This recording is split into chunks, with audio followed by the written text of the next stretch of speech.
Gang Ganapataye Namaha. Let's begin. For years, I thought chakras were just some ancient mystical bullcrap still going on because the people around me aren't educated enough to see through it. And then, when I learned about what I'm about to tell you, it changed my world. And I haven't stopped thinking about it ever since. It helped me understand what the Hindu gods actually mean, something you don't learn at home ever since the British came in to ruin the Indian civilization. Today, we aren't choosing between ancient mythology and modern science. We are going to look at where they collide. This is the secret biology, the hidden psychology, and the forgotten science of the chakras.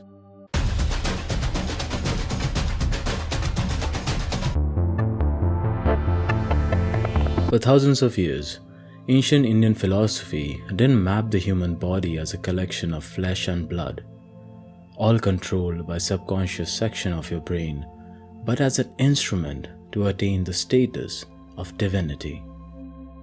At the core of understanding the divinity within, they saw chakras, 7 spinning vortexes of consciousness stacked precisely along your spine. The gods in the stories attached to each chakra are actually quite brilliant blueprint of your own nervous system, your endocrine glands, and your deepest psychological survival mechanisms.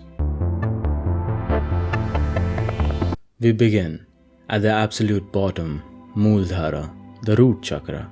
This primal center is guarded by Lord Ganesha, the king of obstacles, both for placing and removing obstacles, who famously rides a tiny frantic mouse. Mythologically, that mouse is your ego. It's the raw, anxious animal inside you, scurrying in the dark, hoarding resources, and paralyzed by the sheer terror of death, lacking money, and losing love. Ganesha, towering and serene, masterfully rides the mouse. It is a psychological blueprint. Before you can build an intellectual life, an artistic life, or a spiritual life, you must first master your most basic, frantic survival fears. I mean, can you build a house on quicksand? Encircled right there at the base is the sleeping Kundalini, a philosophized serpent coiled 3.5 times, representing your deepest, dormant biological potential. When you put a magnifying glass over the biology of this region, the ancient myth mirrors some hard science. Muldhara maps directly to your adrenal glands. When you're gripped by financial panic, chronic stress, or dreams of your ex-girlfriend being serenaded by a new guy, your adrenals instantly flood your bloodstream with adrenaline and cortisol. The ancient sages didn't have MRI machines, but through deep internal tracking, they understood a fundamental truth. If your physical foundation is trembling and your body is trapped in chronic survival mode, you cannot access higher thought. To heal the root is to calm the adrenals, master the mouse, and dry out the quicksand. Moving upward into the lower abdomen, we cross into Svadhisthana, the Sacral Chakra, the center of water, creation, and emotion. In Hindu cosmology, this realm is governed by Brahma, the creator, and Vishnu in his fluid forms. Its psychological core is perfectly mirrored in the grand epic of the churning of the cosmic ocean. Gods and asuras or anti-gods agree to stir the deep hidden waters of existence to extract Amrita, the sweet nectar of immortality. But during the process, there was also the universe-ending Hal poison created. Your inner emotional waters are deep and chaotic. If you don't learn to navigate them, they produce poison.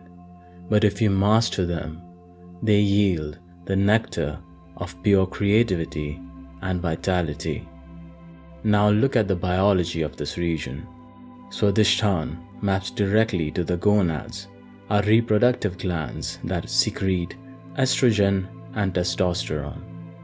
These hormones don't just dictate reproduction, they drive our passions, our moods, and our creative fire. Furthermore, your body is roughly 60% water, and the lower abdomen is the fluid hub of your physical body. At our core, right above the navel, burns Manipura, the solar plexus chakra, known in Sanskrit as the city of jewels.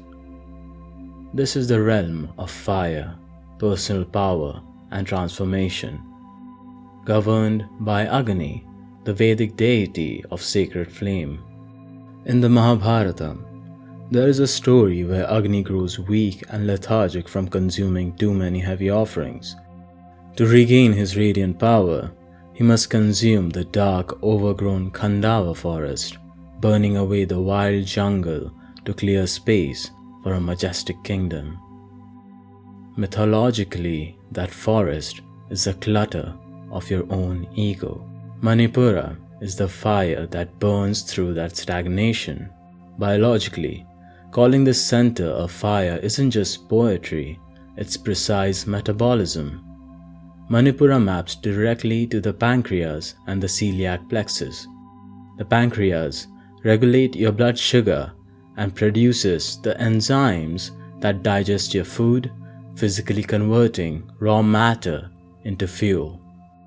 When your metabolic fire is low, you feel exhausted, indecisive, and defeated. But when your digestive fire is balanced, you process not just your food, but your experiences, turning adversity into raw, unshakable willpower. We arrive at the spiritual fulcrum of the human body, Anahata, the heart chakra. This center is governed by Vayu, the wind god, representing the boundless flow of breath and life. Anahata maps directly to the thymus gland, the master organ of your immune system that trains your white blood cells to distinguish the cell's friend from foe. Rising to the base of the neck, we reach Vishuddha, the throat chakra, the center of purification, truth, and Akash or space. In Hindu philosophy, this is where consciousness realizes that the universe was spoken into existence through vibration. Look at the famous myth of the churning of the ocean again. Before the nectar emerged, a lethal, universe-destroying poison called halahal bubbled up first. While everyone panicked, Lord Shiva stepped forward, scooped up the venom, and swallowed it, holding it securely at his throat, saving creation from its own toxicity.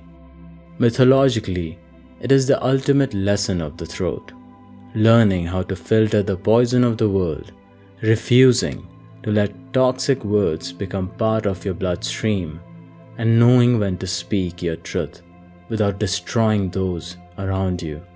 Biologically, Vishuddha maps directly to your thyroid gland. Your thyroid regulates your entire metabolic rate, how your body burns energy. Between the eyebrows lies Ajna, the third eye chakra, the center of intuition, inner vision, and perception. In Hindu philosophy, this is where the illusion of separation dissolves. Look at the story where Kamdev, the god of desire, tries to disrupt Shiva's deep meditation with an arrow of passion. Annoyed by the intrusion, Shiva opens his third eye, a flash of pure blazing awareness that instantly reduces Kamdev to ashes. Mythologically, it is the ultimate symbol of spiritual awakening. The third eye does not look at the physical world, it burns away the blinding illusions of desires. Biologically, this ancient center points directly to the core of the human brain, the pituitary gland, a master endocrine controller, and the pineal gland. The pineal gland responds directly to light and dark cycles, producing melatonin to govern our sleep, dreams, and circadian rhythms. The sages didn't need modern neuroimaging to locate the master switch of perception. They simply looked inward, discovering that the true eye of the universe is seated right behind your brow. And my third eye sees great things happening to you if and when you subscribe to this channel. At the absolute summit of human form sits Sahasrara, the crowning chakra, the 1,000-petal lotus of pure consciousness. Unlike the lower centers, Sahasrara has no elemental form or localized god. It represents Nirgun Brahman, the unmanifested absolute. This chakra can't be explained with words or visuals. It's a complete personal experience of pure consciousness. This is where your meditation has borne your fruits. But don't look forward to it. It can take lifetimes. The best you can do is work on each chakra. But to work on these chakras, you have to remind yourself of what they mean. So keep watching this video again and again. This will surely help you understand the chakras, your body, and the nature of pure consciousness.